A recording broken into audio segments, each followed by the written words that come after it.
Hey Halim! Welcome to an Olim Paveway panel. Moving to Israel is exciting, but navigating daily life can be overwhelming. Tired of Aliyah hassles? Join Olim Paveway for personalized support and key information as we accompany you on your journey to Israel.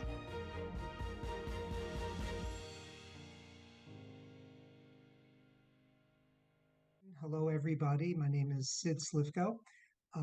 I am representing a company in Israel called Olim Paveway, and we do from time to time webinars on topics of Jewish interest that are both related to American expats who live in Israel, as well as Jews who live abroad, both in the United States and in England. We've done panel discussions on global anti-Semitism. We've done panel discussions on the media and how the media perceives Israel. We did one last month on the American election, which was very successful, very informative. And tonight we're going to focus on campus anti-Semitism, which we had wanted to do months ago, but in light of the new semester that's beginning in the next couple of weeks, we felt it's important to tackle it before the students come back to campus. Recently, the Ramaz High School in New York announced that none of its current graduates will be attending Columbia the coming year. Now, as an American Oleh, I believe that Jews in Israel and the diaspora need to put up a strong front in face of Jewish hatred, in face of anti-Semitism, regardless of their affiliation or national identity. Yet while I and so many others here and in the US were shocked and deeply concerned about what was going on the college campuses after October 7th, and the effect that it had there on Jewish students, frankly, I'm not sure if boycotting Columbia is the best response. I think it needs to be tackled, and I think it needs to be tackled in cooperation with sensitive faculty, as well as the administrative support, which was lacking and hopefully won't be in the coming semester. So the question that I'm raising tonight and that we're going to be tackling tonight is, number one, what have we learned from this last year and the events that occurred on the college campuses in the States? And number two, how can we better prepare for the upcoming academic year to ensure the safety of the students who are attending college and the safety of future students as well? So to help us understand a little bit better, I've invited three guest panelists, all of who will share their thoughts from three critical points of view. Representing parents of students is Emma Law-Oppman from the organization Mothers Against Campus Antisemitism, which she just pointed out grew almost astronomically, instantly, when it was first opened from over 30,000 to 50. And it is now engaged not only in an online presence, but also in doing some boots on the ground activism to change the mindset of the universities, to make them more aware and to bring them into this realm of anti-Jewish hate activism. Representing the students, the student perspective is Netanel Zalut, who's a PPE student and an activist at Hillel at the Hebrew University, and who has been working with American students as well on college campuses. And finally, representing the point of view of university faculty is Elliot Glassman, who is an Adjunct Professor of Architecture at Columbia University. Again, I said this right, I believe. And he was recently featured in a New York Post article on anti-Semitism on Columbia itself, one of two faculty members, and he's agreed to join with us as well. We are an audience that is made up of listeners and participants in Israel as well as in the United States. So I'm not going to say good evening, although for me it is good evening. I will say hello, everybody, and welcome. And thanks to our panelists from coming in. I'm going to start with a question that's generic, and it follows the theme that we put together for this event tonight. And it's a very simple question. And I'm going to ask you each to answer in turn. I'll start with Emma. Is what, from your perspective, is I know it's grown into the, targeting Jewish students, but is what's been happening on campus an issue of freedom of expression? I think yes, it is an issue of freedom expression, but it, in my opinion, is an issue where, well, first, freedom of expression, in my mind, is something different than free speech, which is the First Amendment right, which we can discuss. I'm happy to. But to me, I think there's a complete lack of freedom of expression on college campuses. So students are not able to freely express ideas. We're finding this in the classrooms with professors who, are not open to differing viewpoints. We are finding it to be a place in a lot of situations where there's more indoctrination than discourse and free debate going on. So the problem we are facing is that there's been a lack of freedom of expression for a really long time on college campuses, and we're just now seeing exactly how far it's gone. But in terms of whether or not the campus protests and all of that are a freedom of expression issue, I think it's gone beyond any limits of free speech. And that's my personal take on it, but I'm happy to hear from the others. Netanel? Yeah, so I think during the whole panel, I'll be trying to show the perspective mostly of universities in Israel, and maybe also what I've heard from talking to students in the States. But of course, it's very different in Israel and in the States. We did have some occasions in Israel where we've had some anti-Semitic problems, but of course, it doesn't reach everything that we've seen on campuses in the States. I I don't think in Israel the problem is freedom of expression. There were people who were trying to claim that that is an issue. I think the academia in Israel is strong in that perspective, and even when it's not comfortable, the freedom of expression is kept safe. While in America, when I speak to students on campuses there, they might be able to know the university might say that nothing will happen if you speak up, but the vast majority of American students, Jewish American students I've spoken to, no one feels safe to speak up. No one wants to get into that. Everyone just wants to get home safe at the end of the day and manage to finish their studies. So I think there's definitely an issue here. Elliot, you're on the faculty, so you're kind of frontline on this from the university perspective. What's your take? Yeah, I think Emma put it very well in that there's actually, it's not that there's a danger of there being too much free expression. There's actually an effort to silence either faculty members or students who are giving voice to Israel's perspective or just their own experience as a Jewish person on campus. Just today, we were exchanging WhatsApp messages with amongst many faculty members, and the Columbia newspaper, the Spectator, had come out with a bunch of almost Orwellian articles talking about how all the Jews on campus are supporting the Palestinians. They realize how bad Zionism is. They're anti-Zionist, and the paper has done a lot of things to get rid of Jewish writers' perspectives that might be more sympathetic to Israel. And so it's very one-sided, and it's probably a Title VI violation because it's funded by the university. But even as a faculty member, part of what brought me into this advocacy this past year, and I'm just an adjunct professor, so there are many members of the faculty at Columbia who have experienced this day in and day out, and are dealing with colleagues and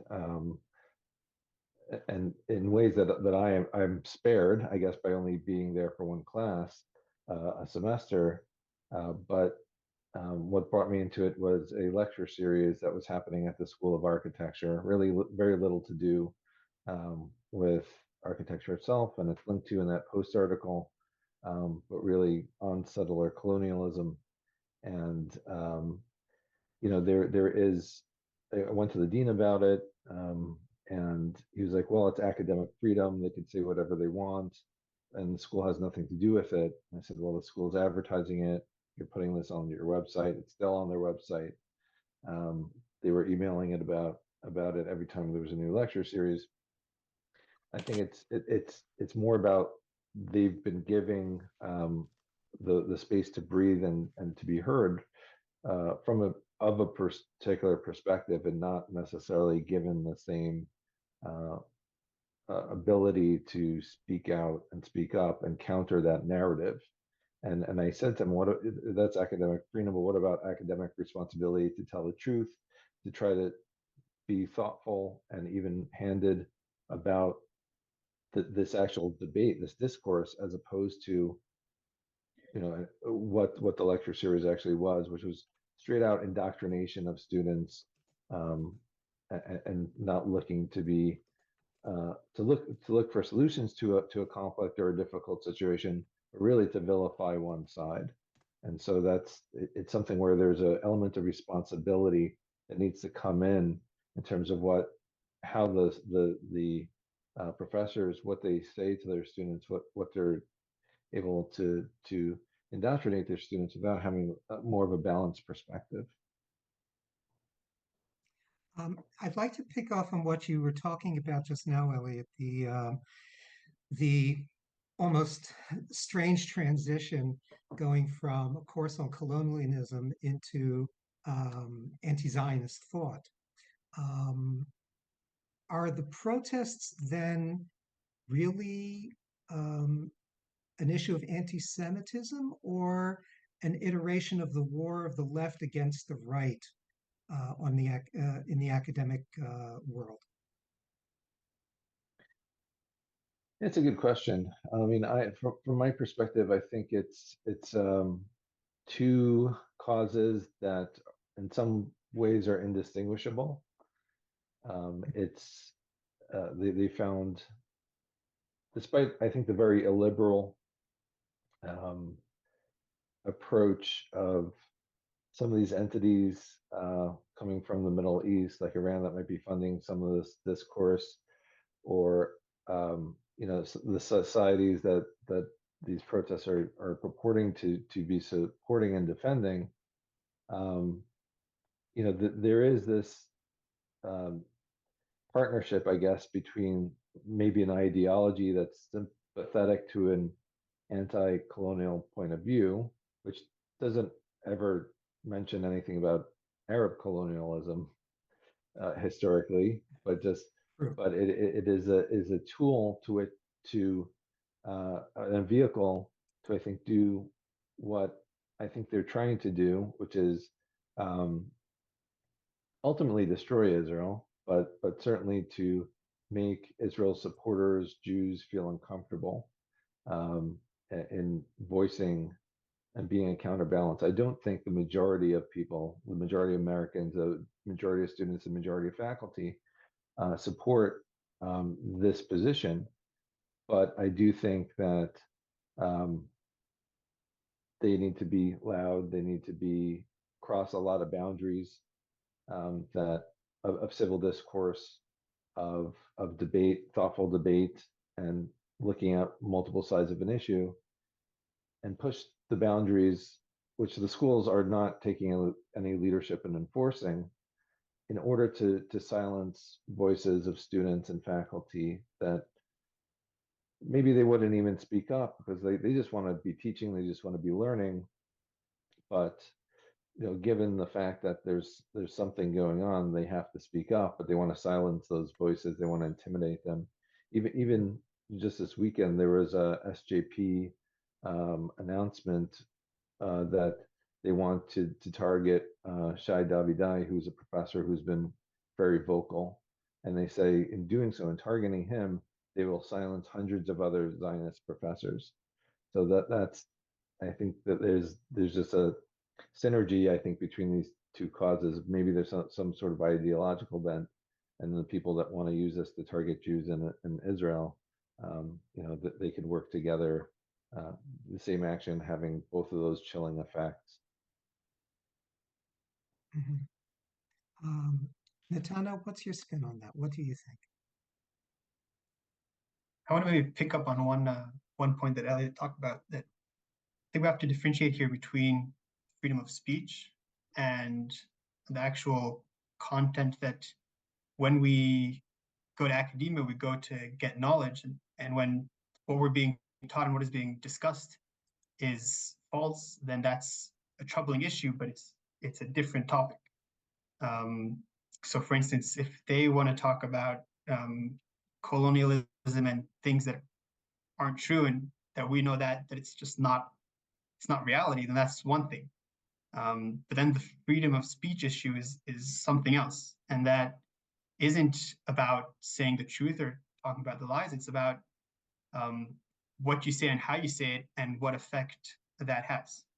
I think the interesting point here is maybe the way of combating that and standing up against it might be the same.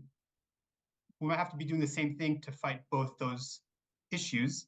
But I think it's important to differentiate and say that there's the issue of freedom of speech and there's the issue of information, that people are just getting the facts wrong. Okay, thank you. Emma, your thoughts on this as well?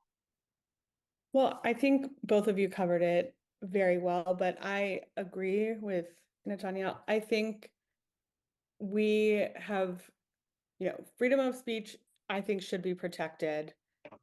I think some of this goes beyond that, but what you're getting in an academic setting is less about the right to say it and more about the fact that some of it is just not true, or it's completely propagandized, contextualized information. And kids are supposed to go to college campuses and learn how to be critical thinkers, and I think they're just not anymore.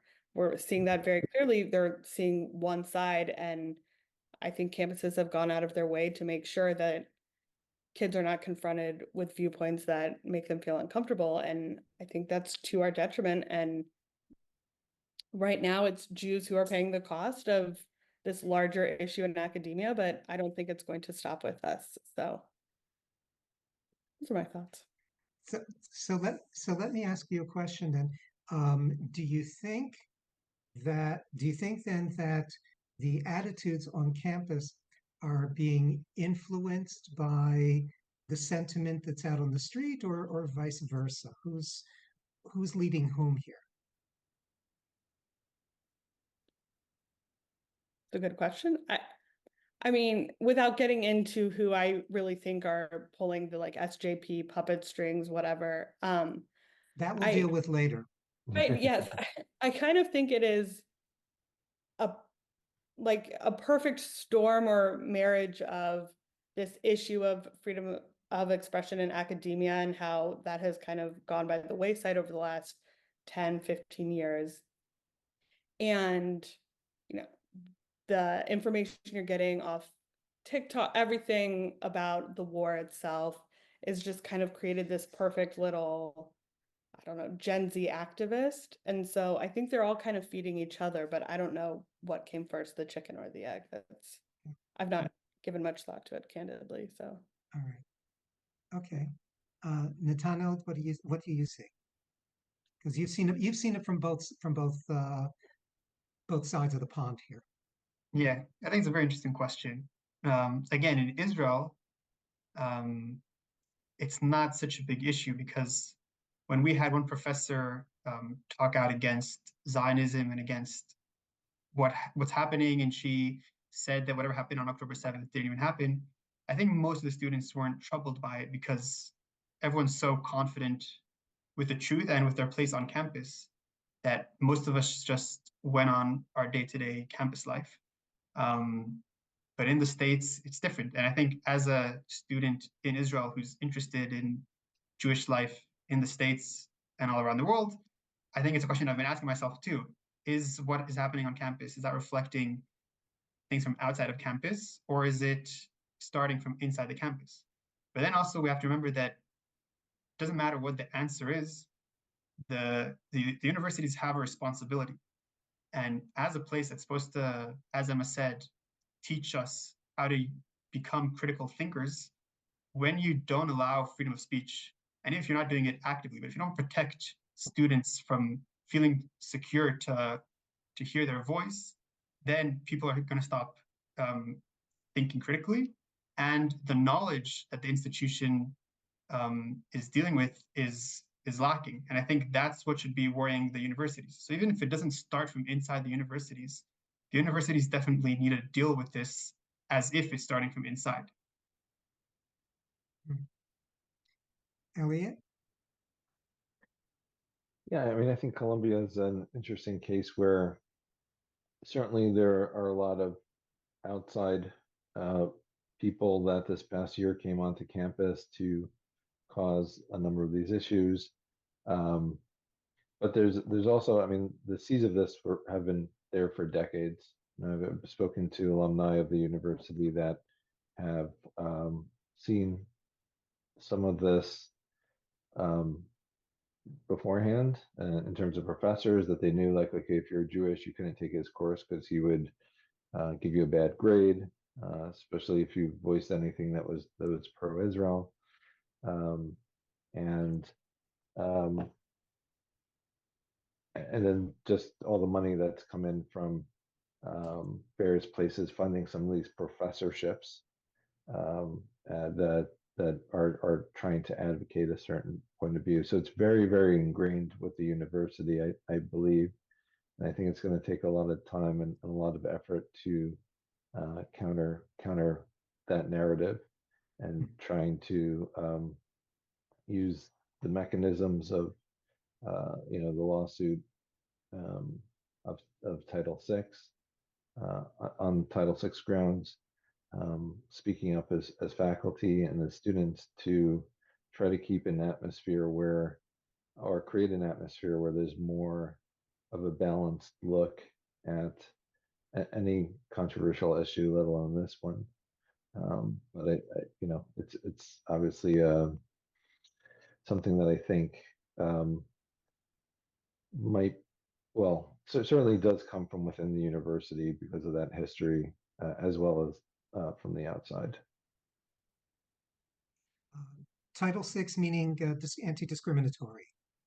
Yeah, basically it says that any institution taking federal money cannot discriminate on the number of protected classes, and that's the basis of a lot of these lawsuits that in the past several months have been aimed at universities for not doing enough to protect their Jewish students.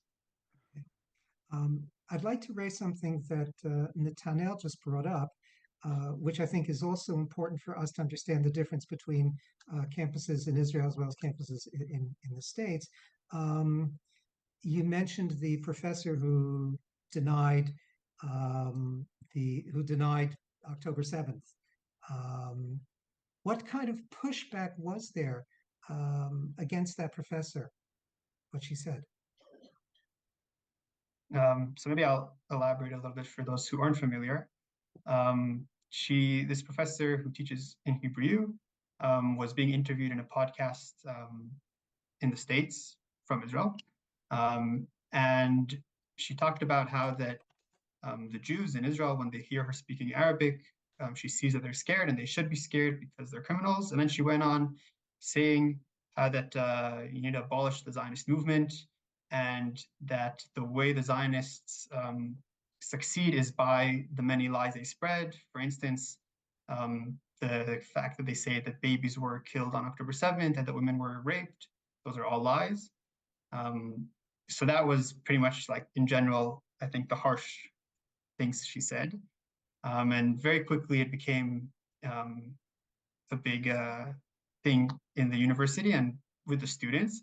And I'll say mostly I experienced it from a perspective of a soldier on reserves who this year was between being on reserves and then coming back to university once the semester is already deep in, and then you have to catch up on the semester before you go back to reserves. And everyone was doing that. Almost everyone I knew was between reserves and university. And then when you get to university, you hear that that's the university's voice. So it was very worrying. The university did take measures and suspended her. I will say it was till the end of the semester, and it was, if I'm not mistaken, 2 or 3 days before the end of the semester. So it wasn't anything too meaningful. But then the next day, we did have, it was quite a small protest, but it was a protest in the entrance to the university where we had Arab and Jewish students sitting on the floor, and they taped their mouth, protesting against the fact that the university is not allowing free speech because they're not allowing her to say what she believes. So again, very quickly, it wasn't organized, but a lot of students who disagreed with their protest showed up, and they had to bring security and shut it down. So that's what happened.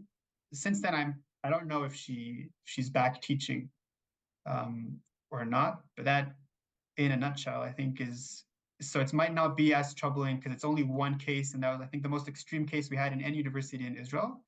The impact it has on you being a soldier, knowing that in a week or 2 or 3 you're going back to the battlefield, has a greater impact maybe on the war. So it's difficult.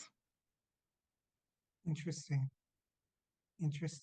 I'd like to get a response or a reaction from the other two panelists to what you just said, in terms of the difference between how it was handled at Hebrew U, as well as how it was handled, how something like this would be handled in the States, very quickly, because I also want to bring something up that I think might be a surprise. So if I can have a response from Emma and from Elliot to what you just said. Well, I personally was surprised to hear that she was suspended because obviously there's, probably 100 professors across US campuses right now giving similar podcast interviews or saying similar things in their classroom, and they are protected under academic freedom or free speech, all those things. I actually was most taken aback by the small student response to that. I mean, the consequence, which I think was a very fair and logical consequence for going on a podcast and saying that stuff, but that people use free speech, I think, as a shield to protect them from any kind of consequences or backlash is, I mean, very troubling. I think it's something we plan to get into in this conversation, but free speech is freedom from government action or government intervention. It is not freedom from consequences or freedom from backlash. And so I think that it's being used as a shield is frustrating. Obviously, on college campuses, it is 100% freedom of speech being used to protect these professors who are spewing similar kinds of hate. And so I like the university's response, but I don't love that, free speech is, being used to absolve people of all consequences. So Yeah, agreed. Yeah, like people really misunderstand free speech, and I'm a big proponent of allowing people to share their viewpoints. But like you said, the actual First Amendment, the free speech is really meant that the government can't censor you.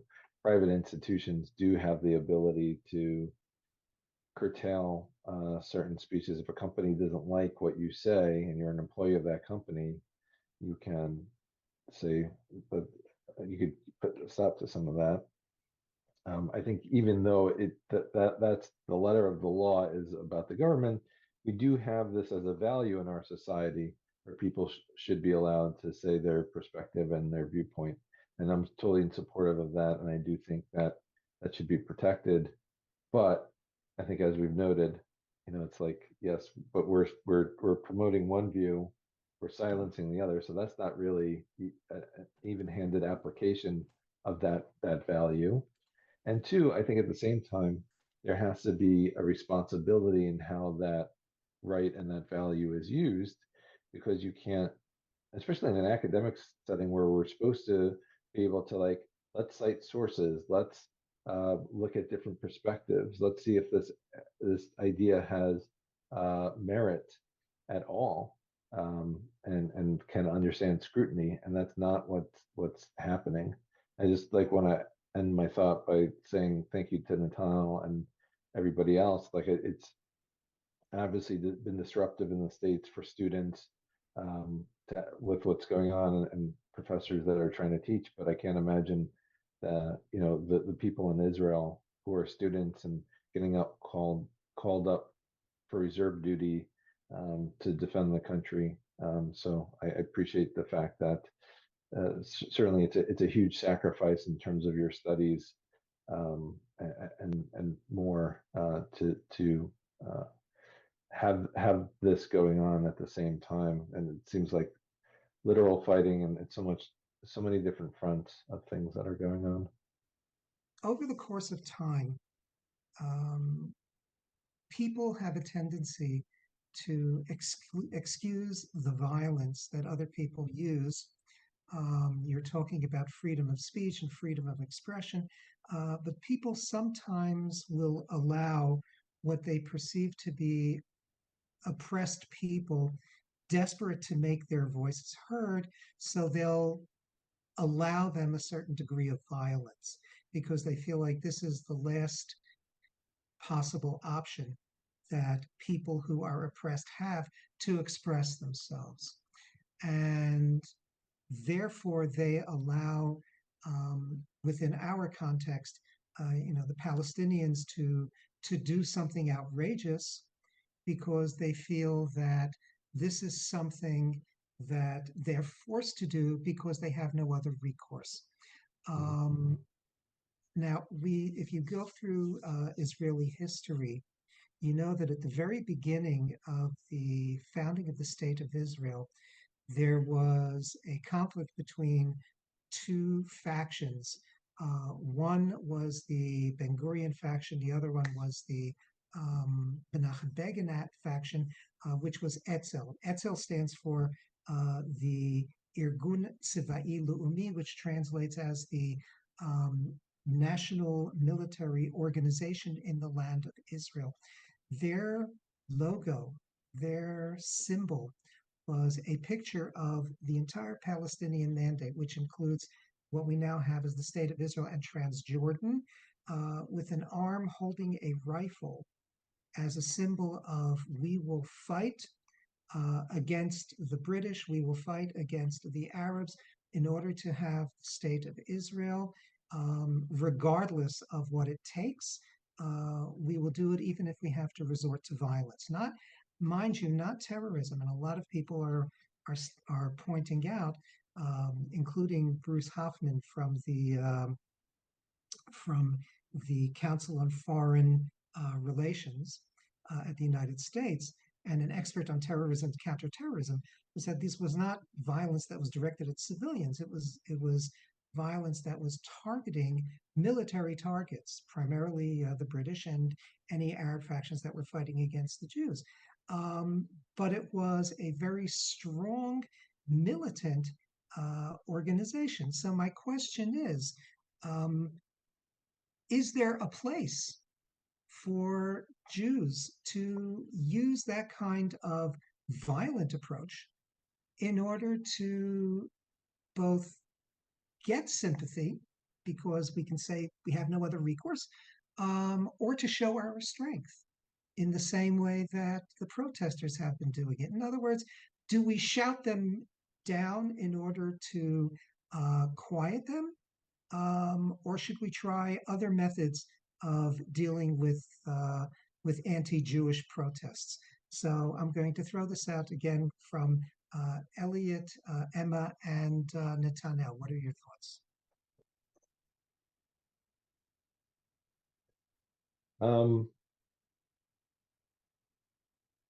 Yeah, I mean, I think it's I feel when it comes to Jewish people, there's a whole set of double standards. I think historically, like 100 years ago, we didn't have a state, and the claim then is that we were a stateless people that had this parasitic relationship with whatever place we were living in. Now that, and there was no sympathy for the fact that we were perhaps disadvantaged at that time. And now that we have a state and that we are defending ourselves against attack, constant attack, it's claiming that we're the bully in the situation.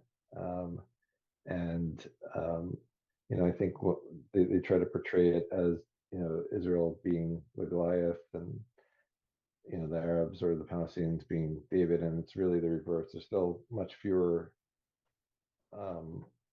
Jews in the world, the entire world, let alone in Israel, than in that region against of the world, in terms of their hostility towards the existence of the Jewish state. So I feel like Judaism in some ways is unique in that we can never we always get the worst aspect of either position. And I think the only way we can try to fight it is we're not going to convince those people that will argue both sides and find ways to always make Jews or Israel in the wrong. The only way to fight it is by appealing to things like what is the law, making the case to people that might not know much about the situation and might hear the other side repeating a particular slogan or perspective over and over again, and we just have to provide a counter narrative to that. And I think probably the violence is, I think, to most people, counterproductive. I think when you see protesters here defacing statues or blocking traffic, I at least get the sense that it doesn't win many sympathizers to their cause, and I think we should try to be, even though it's a harder, longer path. I think if we show the truth and do it in a measured way, a thoughtful way, that will ultimately win more people to the cause. When the Poland spoke at the DNC the other night, I think that they were able to empathize and hold space for both sides' humanity and their tragedy. I think that was more effective than I think the other side, screaming in the streets and trying to demonize and exclude Jewish people. So I think it's not an easy case to make, and certainly you're not going to be able to shout down those on the other side that are just trying to really make an uncomfortable, exclusive space for Jews. But I think you'll win over like the 80% that count. Either the people that might just not know what's going on, have a sense, or and I think we also have to do things to help some of the allies that might, or possible allies that might just be quiet, but like obviously not supportive of anything that's going on. Help them somehow to stand up and be more vocal, so we could start to maybe drown out some of these more extreme, loud voices. Thank you. Emma? Yeah, so I agree completely with everything Elliot said. I'm not going to belabor the point, but I do want to point out that at UCLA, the counter protesters did get violent, And that was the only thing Elon Omar thought to bring to Congress as, a symbol of how horrific these encampments became, was a counter protester who got violent. And so I think we're held to a completely different standard, and reacting with violence would only perpetuate their truth. And I don't think it's our best option at all. Netanel, how do you feel? I'm not sure I understood the question completely, so if I'm getting off track, feel free to pull me back on. Okay. All right. I think a lot of times it's discussed what's the difference between what the Itzel and the Haganah and all the Jewish Machtaros did before the founding of the State of Israel. What's the difference between that and what the Palestinians are doing today? As if they're both terrorist attacks, then if the Jews did it back then, why is it not okay now when the Palestinians do it? And I think it's a very interesting question that has a good answer too, but that's not what we came to discuss here today. I think there are good differences between them. But about is that the way today to counter and deal with the protests going on campuses? I think, as everyone else said here, it's definitely not the way. Also, practically, I don't see it serving us and advancing our cause forward. But also, essentially, I think when we know we're on the right side, when we know the facts are on our side, I think we have better ways to convince and have our voice heard and spread the truth without the violence. And I think it's just not going to serve the cause. Okay, thank you. I appreciate that. I do have a question regarding going back to the past. In the past year, there was a hearing in the U.S. congressional hallway of university presidents who were trying to defend what was going on their campuses. And the litany that we heard during the course of the questioning was the response that everything has to be seen. It all depends on the context. Do you think, from your perspectives, that that was a legitimate response? And how would you have responded to their response?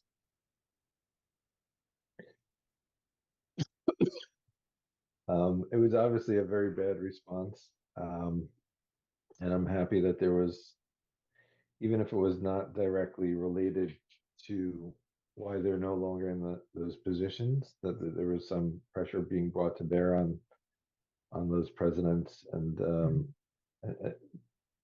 for that, for not being able to have the leadership to say, anti-Semitism on campus is totally wrong. And I think it's not just that they failed in the moment, but they've failed consistently to take leadership over this issue. And the president of Colombia, who was not at that meeting, she managed to kind of get out of it and spare herself at least for a little bit. Has shown lack of leadership. But I think that there is a context, and there is an important context, but it wasn't in the way that they meant. And I think that the context, as far as I'm concerned, and what has been really been chilling for me, and I mentioned this earlier, is just to see the way that some of the rhetoric, some of the way that they are trying to leverage academia to demonize and delegitimize Israel and Jewish students and their participation. It's like eerily reminiscent of things that preceded the Shoah 100 years ago. And I'm not saying that that's necessarily what we're leading up to here, but I think it's why it behooves us to speak up against it. It's why we hear these things in such a threatening way. And so that's an important contact that I don't think people realize. When I had a conversation with my dean, and he seemed to be pretty feckless about standing up to things that were happening in the School of Architecture. And a student had come with me and was talking about how professors were calling out students like, "Are you Jewish? Your name is Rebecca spelled with a K, or you have a Magen David," like making them feel uncomfortable in class. Again, eerily reminiscent of some of the things that were happening during those times. I tried to get him to see, like, that's the context. That's when we hear these things going on. This is what we think of. This is why it's so threatening. This is why we also have to put a stop to it and say, like, let students express or suppress their identity as much as they want. Don't call them out, make them single them out in class, and or hold them accountable, ask them what their perspectives are on things that are going on. It just, like, that to me was really the context that I don't think anyone was speaking about, but certainly, um, some of the quotes that they were asking those presidents about, is this right or wrong? It just showed a real lack of moral clarity, that they answered that it's contextual. Emma? Yeah, so the lawyer in me wants to say context always matters. And you could tell the presidents were very over-lawyered and over-coached for those hearings. That aside, I think there was a complete lack of moral clarity. The answer was no, that's not okay. It's never okay. The context really shouldn't matter unless you were teaching history of something that used to be said to Jews. There is context required in free speech, and obviously because there's the whole is anti-Zionism, anti-Semitism conversation, or legitimate criticism of the Israeli government doesn't necessarily equal anti-Semitism. All of that is important context and needs to be contextualized. The answer to the question was wrong. That I think there's no context in which that is appropriate or acceptable speech, but I do think the presidents have a real duty, and we're seeing it with the new codes of conduct that we talked about at the beginning of our call and whatnot, to kind of take away these code words that are being used. And it's been made very clear that Zionist is a Jew. It really is. They've shown their hand quite a bit. And so I think that context is incredibly important, that criticizing Israel or saying we don't want Zionists here is not saying we don't want anyone who supports the state of Israel. They're very clearly targeting a very specific set of students, and it's Jews. So I think context does matter, but I do think they got it wrong. Just excuse me for a second. For those of you who are not familiar with what Emma's referring to, if you go to the Mothers Against Campus Antisemitism Facebook page, there was a link to a newly published NYU protocol where they pointed out that Zionism is a code word that was being used to target Jews. It was a code word for anti-Semitism, and NYU has come out with a rather broad-based and I think comprehensive approach to stopping the type of behavior that occurred since October 7th on campuses all over the states. And if I understood correctly, GWU in Washington also is doing the same thing. So as I said at the beginning of our discussion before everybody showed up, it seems that we have made some kinds of inroads in getting the university administrations to be more responsible for the type of behavior that goes on campus that's targeting Jewish students, the horrendous behavior that's targeting Jewish students. So do check it out on the Facebook page if you have the opportunity. Netanel. Yeah, I definitely agree with what Emma was saying, and I think the reason why it's so worrying, their answer isn't because of the plain answer, but because of the deeper meaning that shows the way of thinking. I think we all know that the Israeli-Palestinian conflict is very, very complicated, and it's not black and white. And just because we are Zionists and we stand up for the state of Israel doesn't mean that we think that Israel is always right and the Palestinians are always wrong, and that it's very clear.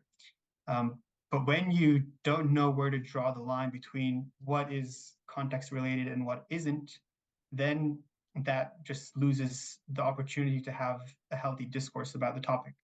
And I think that it shows, their answer shows part of the policy that they ran in their campuses, that, and because of that, we see people protesting and shouting, and there's no healthy discourse as we would expect from academia and critical thinking, as we talked about. So I think like the reason why it's worrying is because it touches a deeper point. Thank you. Okay, this has been a very, very wonderful, informative evening. I have two more things that I would like to do. Emma, you brought up earlier the idea of whether there actually is freedom of expression on campus, and I'm putting this in another context. We know that one of the biggest contributors to the academic world in the United States, far and above almost any other country that contributes, is Qatar, which, according to the chart that I shared with the panelists, and is also fairly common, they have given gifts to American universities up to approximately $3.3 billion since 2012. Again, far and away more than any other country. And again, for those of you who are interested, Emma has put up the URL for the Mothers Against Campus Antisemitism in the chat. Please check it out. So obviously, you are right. The question then is, how much freedom of expression can there really be in universities where professorships, as Elliot pointed out, and so many things are being funded by the Qataris?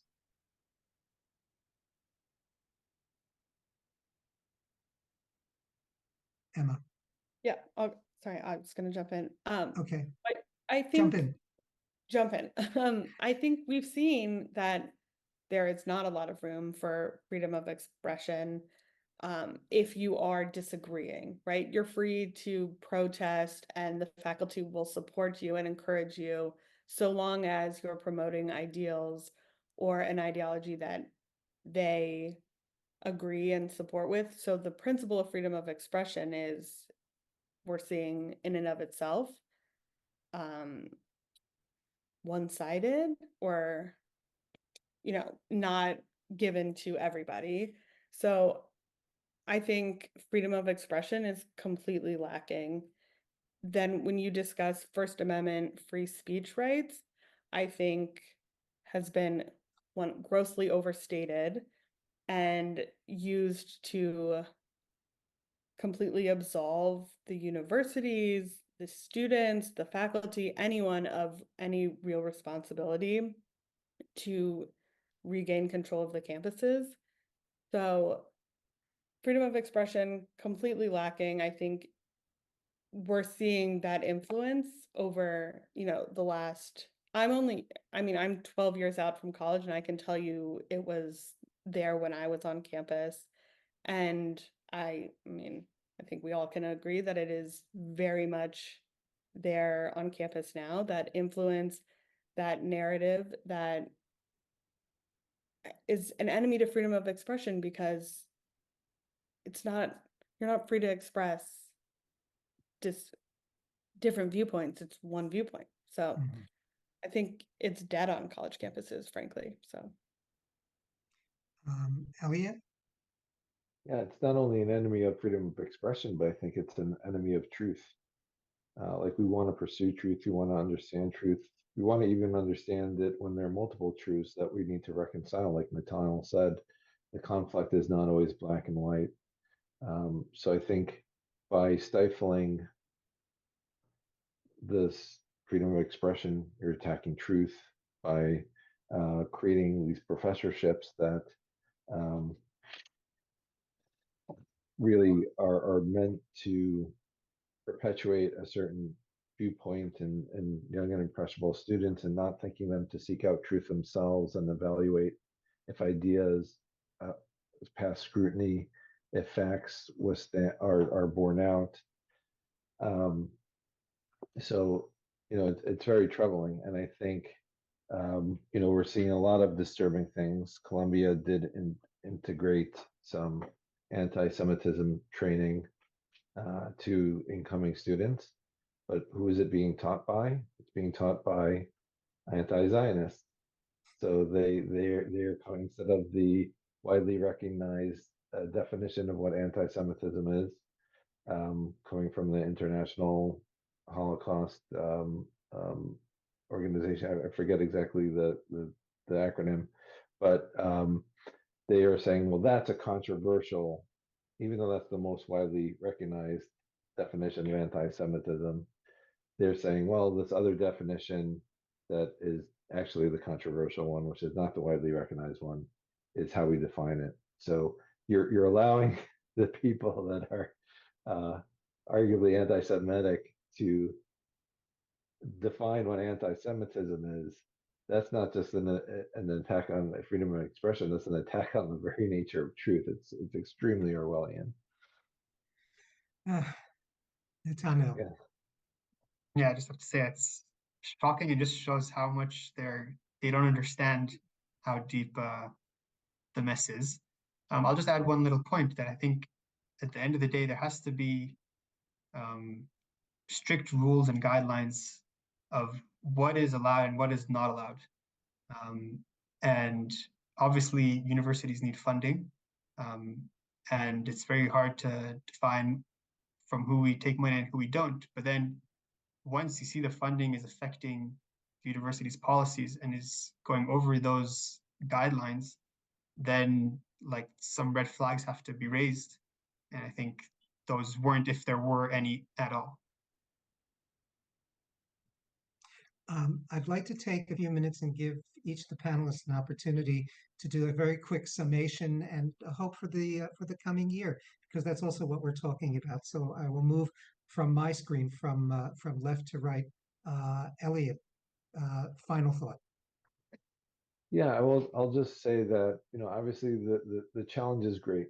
We've talked a lot about some of the things that are going on, how our ability to express dissent with what's going on has been curtailed, either by eliminating some of the voices from the student newspaper or not being able to speak up in Senate hearings, school Senate hearings, or just even having the definition of anti-Semitism being defined by those that are arguably anti-Semitic. But I don't want to end on a down note, because I think that the fact that we're having these discussions, I think that there's a lot of people, students, concerned parents, faculty members are speaking out. They've awoken a sleeping giant, I think. And now that we know the nature and the extent of the threat, we're never again is never again, and we're going to use our voices to speak up. It's going to take a lot of time and a lot of effort, but with talented people I'm on the panel with, and the faculty, other faculty, concerned faculty at the university that I'm at, and others that are listening to these issues, I think it will eventually get better. It's just we're going to need a lot of hard work to get there. Emma. Yeah, I want to keep it positive too, because I think we have seen, especially over the summer, working with the administrations, they are at least starting to understand the need to regain control of the campuses. And, we're not going to go back on campus and have a situation where there's not a single Free Palestine poster or any watermelon. But hopefully we're getting to a point where we can move to having real discourse, which is what college campuses are for. I think the best advice I can give to everyone here listening, especially because I think a lot of parents are about to send their students or students themselves, is to continue to speak up, be as loud and proud as you are comfortable with. There's no right or wrong way to be Jewish or to show up Jewishly in these spaces. And just know every little bite of the elephant, it counts. And, slowly but surely we're making progress, and we won't stop until we're there. Thank you. Thank you. Netanel, Netanel, your comment, and then I'll take the privilege of closing. I think every time I've spoken to American students since October 7th, I finish off by saying thank you for everything you're going through, because I hear how difficult it is. And then always they're like, what are you talking about? Like, you're fighting on reserves, like that's so much harder and so much scarier. And I think every time I talk on any forum about anti-Semitism on campus, I come out with so much like empowered to be active and to do more. Because I on campus, I have it the easy way. At Hebrew University, I wear kippah. It's not scary. Everyone feels very safe. And we have other things that in Israel are scarier, but in this topic, I definitely have it easier. So I don't want to say that we in Israel appreciate it very much, and we're aware of how difficult it is.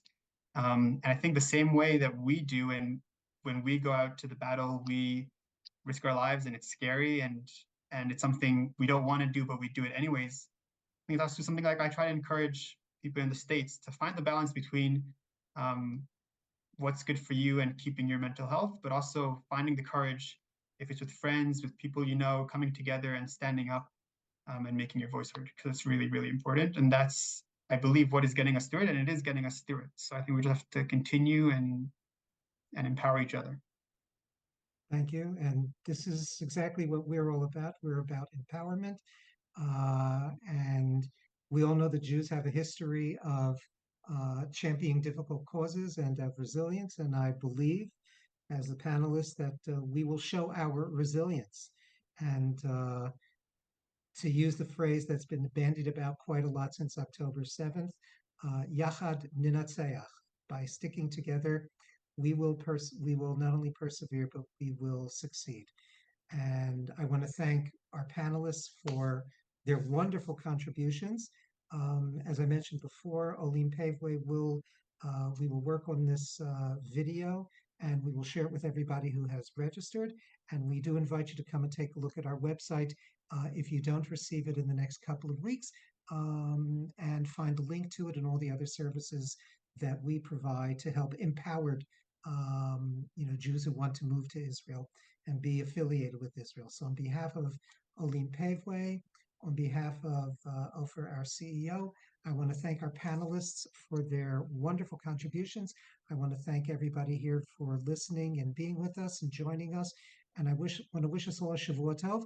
And for parents and students for the coming year, I want to wish you the best year, the best academic year of your lives. Have a wonderful week, and thank you very much for joining us. Kol Tov, Shalom.